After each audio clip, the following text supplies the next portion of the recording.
वो जंगल हरा भरा था जिसमें रहने वाले सभी पक्षी बहुत खुश थे। कालू कौवा जो दूसरे जंगल से आया था वो हरा भरा जंगल देखकर बहुत खुश हो रहा था। वो सारे जंगल में एक उड़ान लेता है। इधर उधर सब देख लेने के बाद कालू कौवा एक नदी के पास बैठ जाता है। ये जंगल तो बहुत सुंदर है। यहाँ रहने के लिए मुझे सबसे पहले यहाँ कोई अच्छा सा दोस्त बनाना होगा। फिर मुझे इस नए जंगल में कोई दिक्कत नहीं होगी। कौवा बैठा ऐसे सोच रहा था कि वहाँ रानो चिड़िया आ जाती है। सुंदर चिड़िया, मैं कालू कौवा हूँ। आज ही दूसरे जंगल से आया हूँ। मैंने बेरी के पेड़ पर अपना घोंसला भी बना लिया है। कालू कौवे, आप भी बहुत सुंदर हो। हम आपका इस नए जंगल में स्वागत करते हैं। मेरा यहाँ कोई दोस्त नहीं है। मैं किसी अच्छे दोस्त की तलाश में था। क्या आप मुझसे दोस्ती करोगी? हम सभी पक्षी यहाँ मिलजुल कर रहते हैं। आप मुझसे दोस्ती करना चाहते हैं? ये सुनकर मुझे बहुत खुशी हुई है। आज से हम दोनों दोस्त हैं। मेरा घर वो सामने वाले पेड़ पर है। क्या पक्का लकड़ियों का घर है या मेरे जैसा तिनकों का घोंसला? कौवे भैया, मेरा पक्का लकड़ियों का घर है। आप कल आ जाना। मैं आपको चाय भी पिलाऊंगी और अपना घर भी दिखाऊंगी। मैं कल जरूर आऊंगा। तो फिर कल से हम दोनों दोस्त भोजन लेने एक साथ ही जाया करेंगे। मैं कल इंतजार करूंगा आपका। फिर चिड़िया वहाँ से चली जाती है। कालू कौवा भी वहाँ से उड़ता है। रात हो जाती है और कालू कौवा अपने घोंसले में सो जाता है। दूसरे दिन कबूतर, जिसका घर कौवे के घोंसले से थोड़ी ही दूर था, वो कालू कौवे को सोए हुए देखता है। यहाँ पहले तो कोई घोंसला ना था। लगता है ये कौवा नया आया है इस जंगल में और मेरा नया पड़ोसी है। फिर कबूतर अपने घर से मिठाई लेता है और कालू कौवे की तरफ जाता है। उठो उठो कौवे, सुबह हो गई है। कालू कौवा उठ जाता है। मैं कल दूसरे जंगल से आया था। बहुत थका हुआ था। अब ठीक हूँ। वो सामने वाला घर मेरा है। वो पक्का घर? हाँ, वही। वो घर तो बहुत सुंदर है। हाँ, ये घर मेरे पिता ने बनाया था मेरे लिए। आप मेरे नए पड़ोसी हो। मैं आपके लिए कुछ मिठाई लाया था। ये मिठाई आप खा लें। आप तो बहुत अच्छे पड़ोसी हो। बिना कहे ही मेरे लिए मिठाई ले आए हो। मैंने दोस्ती करने में बहुत जल्दी की। उस कमजोर चिड़िया से मुझे क्या मिलेगा? कौवे, क्या सोच रहे हैं आप? नहीं, कुछ नहीं। मैं सोच रहा था कि मैं आपसे दोस्ती करना चाहता हूँ। हम पड़ोसी भी हैं और दोस्त भी। हम रोज मिला करेंगे। एक साथ नदी पर जाएंगे। फिर तो बहुत मजा आएगा।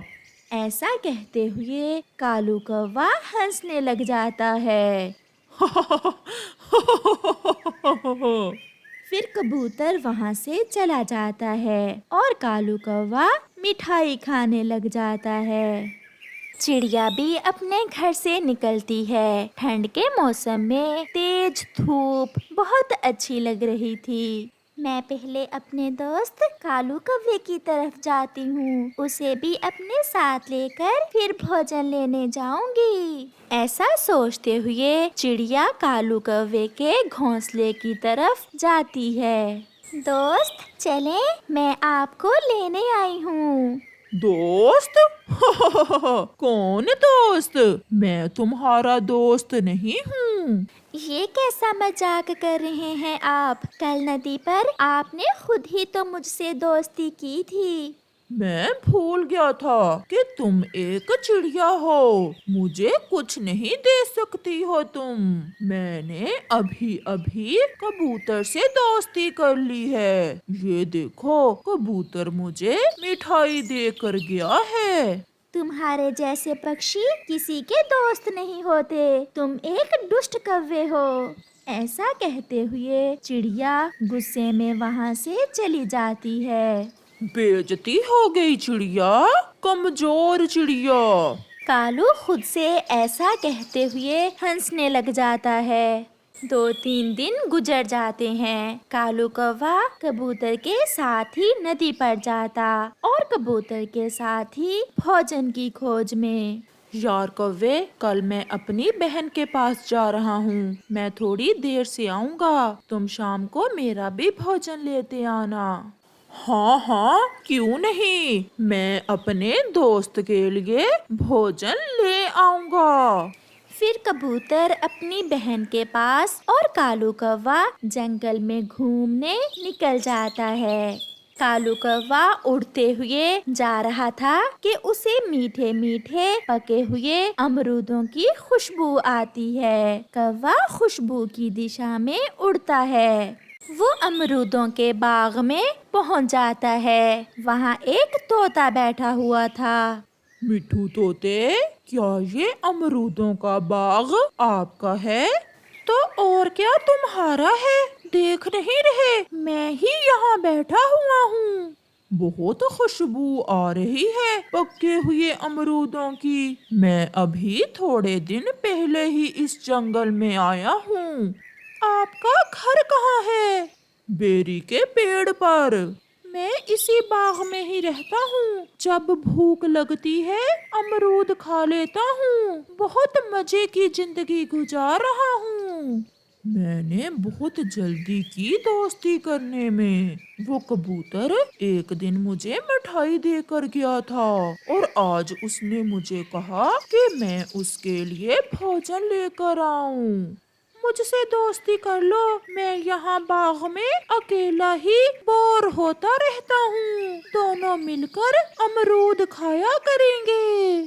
तो फिर आज से तुम मेरे दोस्त। मेरा मिठू दोस्त कबूतर से कहीं अच्छा है। तो ये लो, एक अमरूद खाओ और बताओ कैसा है। ऐसे ही शाम हो जाती है। कबूतर शाम को वापिस आ जाता है। वो सीधा कालू कौवे के पास जाता है। दोस्त, मेरे दोस्त, मेरा भोजन कहाँ है? दोस्त? कौन दोस्त?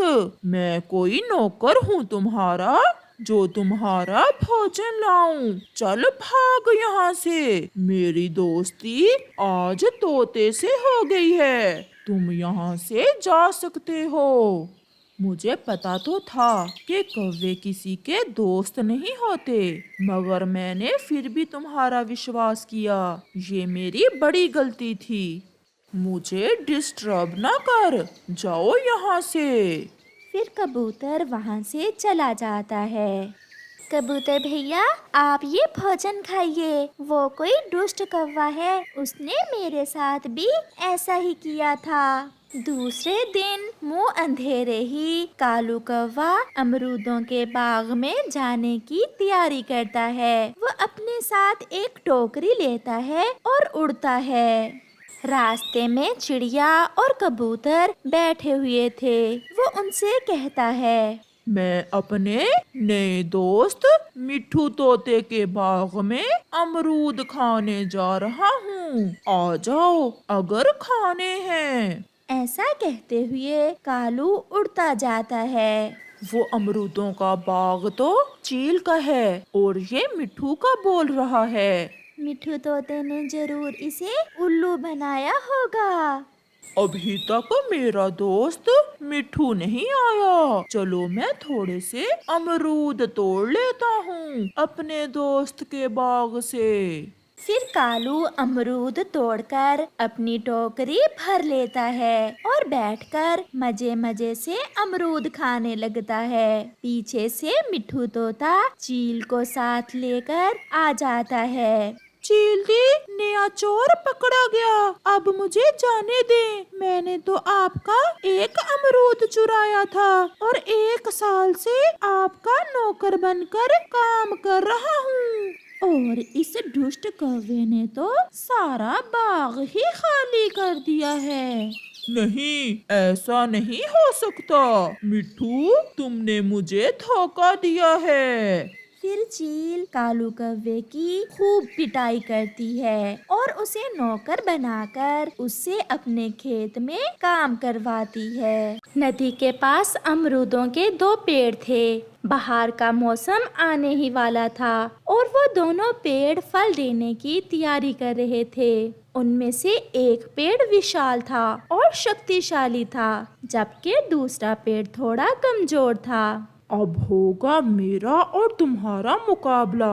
देखेंगे कि किस पर ज्यादा और मीठे मीठे अमरूद लगते हैं। मेरा किसी से कोई मुकाबला नहीं। जो मेरे भाग्य में होगा मुझे मिल जाएगा। डर गए? तुम्हारे लिए मुझसे डरना ही अच्छा है, क्योंकि तुम ठहरे एक कमजोर पेड़ और मैं विशाल और शक्तिशाली पेड़। सभी पक्षी मुझसे दोस्ती करेंगे, क्योंकि मैं बहुत जल्द उन्हें मीठे मीठे अमरूद जो देने वाला हूँ। जो पक्षी अपने घर से भोजन की खोज को निकलता, वो सबसे पहले उन दोनों पेड़ को देखने आता कि अभी फूलों से अमरूद बने हैं या नहीं। तोते भैया, बस कुछ ही दिनों बाद हमारे इन अमरूदों के पेड़ों पर अमरूद लग जाएंगे और फिर हमारी भोजन की चिंता खत्म हो जाएगी और हमें भोजन की खोज में घर से ज्यादा दूर भी नहीं जाना पड़ेगा।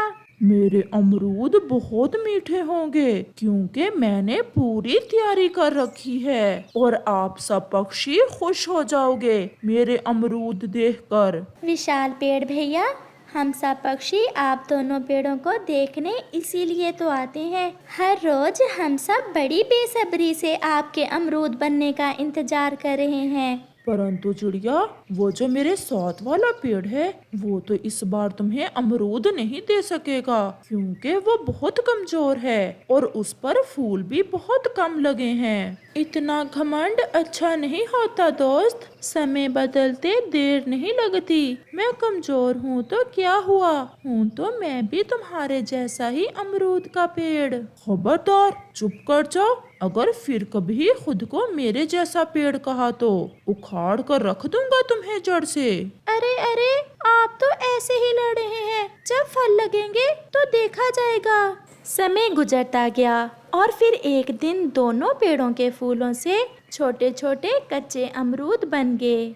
वाह वाह विशाल पेड़ जी, आप पर तो बहुत ज्यादा कच्चे अमरूद लगे हुए हैं। जब ये सब पक जाएंगे तो क्या शान होगी आपकी, और हर कोई आपसे दोस्ती करना पसंद करेगा। और मेरे साथ वाले पेड़ को देखो जरा, इस पर बहुत थोड़े अमरूद हैं। थोड़े जरूर हैं, परंतु मेरे अमरूद तुमसे ज्यादा मीठे और स्वादिष्ट होंगे, क्योंकि मैं हर समय अपने मन को खुश रखता हूँ और आप हर समय दूसरों का बुरा ही सोचते रहते हो। कौवा दोनों की लड़ाई देखकर बहुत खुश होता है। वो थोड़ा और मसाला लगाता है। चुप कर जा ओ कमजोर पेड़।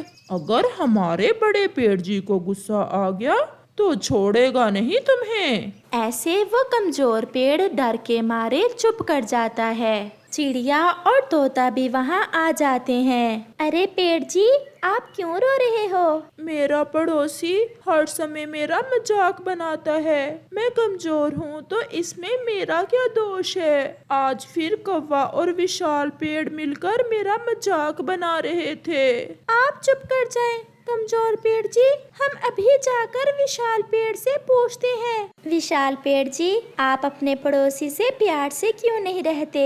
इससे पहले कि पेड़ कुछ कहता, कौवा तुरंत बोलता है, चल भाग यहाँ से। कमजोर को कमजोर नहीं कहेंगे तो और क्या कहेंगे। तुम भी तो उस पेड़ जैसी ही हो छोटी और कमजोर चिड़िया, मैं शक्तिशाली हूँ, इससे बड़ा हूँ, फिर मैं क्यों ना घुमंड करूँ अपनी ताकत का, अपने फलों का, जो जलता है मुझसे जले। और हाँ चिड़िया और तोते, अगर तुमने भी मेरे साथ मिलकर उस कमजोर पेड़ का मजाक ना बनाया तो इस बार मैं अपना एक अमरूद भी तुम्हें नहीं दूंगा।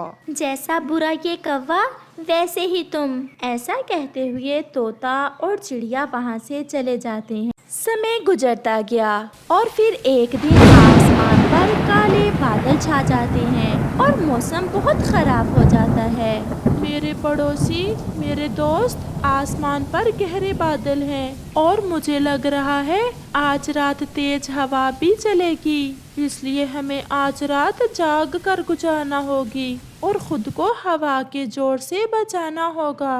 वाह वाह कमजोर पेड़, बड़े भाषण दे रहे हो। भाषण नहीं, मैं सच कह रहा हूँ। मेरे मम्मा पापा बताया करते थे कि जब फल लगने के करीब हो तो तेज हवा का मुकाबला करने के लिए रात को जागते रहना और अपनी जड़ों को मजबूती से पकड़े रखना, क्योंकि हमारे फल तेज हवा से गिर भी सकते हैं, क्योंकि तुम्हारे मम्मा पापा भी तुम्हारी तरह ही कमजोर होंगे। ऐसा कहते हुए वो विशाल पेड़ हंसने लग जाता है। रात हो जाती है और वो विशाल पेड़ गहरी नींद सो जाता है। वो तो ऐसे खर्राटे ले रहा था जैसे घोड़े बेचकर सोया हो।